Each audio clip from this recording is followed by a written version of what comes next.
সাম্প্রতিক সময়ে গুরুতর মন্দার মধ্যে রয়েছে ভারতের পেঁয়াজের বাজার। কারণ বড় ক্রেতা বাংলাদেশ এখন আর আগের মতো পেঁয়াজ নিচ্ছে না।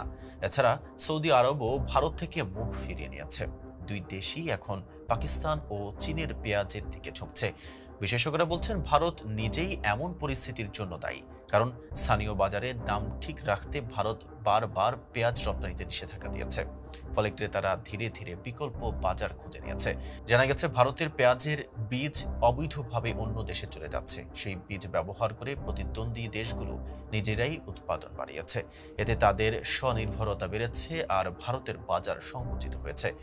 একসময় ভারতের রপ্তানির 4/3 যেত বাংলাদেশে, কিন্তু গত 8 মাসে বাংলাদেশ খুবই কম পেঁয়াজ আমদানি করেছে। যদিও বাংলাদেশে পেঁয়াজের দাম আগের তুলনায় 3 গুণ বেশি। সৌদি আরব প্রায় 1 বছর ধরে ভারত থেকে পেঁয়াজ কিনছে না। সস্তা দামে পেঁয়াজ পাওয়ায় তারা এখন ইয়েমেন ও ইরানের দিকে ঝুঁকছে। রপ্তানিকারকদের অভিযোগ, নিষেধাজ্ঞার সময়ে ভারত আন্তর্জাতিক বাজারে ছিল না। তখন ক্রেতারা নতুন সরবরাহকারী খুঁজে নেয়। এখন তারা কোয়ালিটি নয়, বরং দাম দেখে সিদ্ধান্ত নেন। অনেকে বলছেন 2019 এবং 2020 সালে ভারতের পরপর নিষেধাজ্ঞাই সমস্যার মূল কারণ।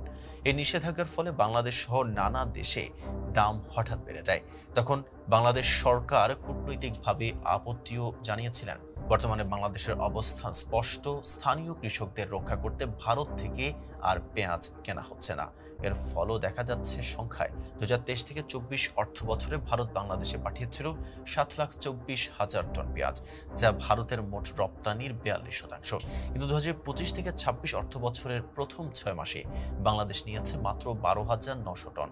রপ্তানিকারকদের মতে বারবার নিষেধাজ্ঞা দেওয়াই ভারতের সবচেয়ে বড় ভুল। এতে ঐতিহ্যগতভাবে ক্রেতারা মুখ ফিরিয়েছে। এমনকি ভারতের নিজস্ব পেঁয়াজ বীজ ব্যবহার করে তারাই এখন স্বনির্ভর। এতক্ষণ সাথে ছিলাম মেহেদী হাসান। ফেজ দ্য পিপলের সাথে থাকার জন্য ধন্যবাদ।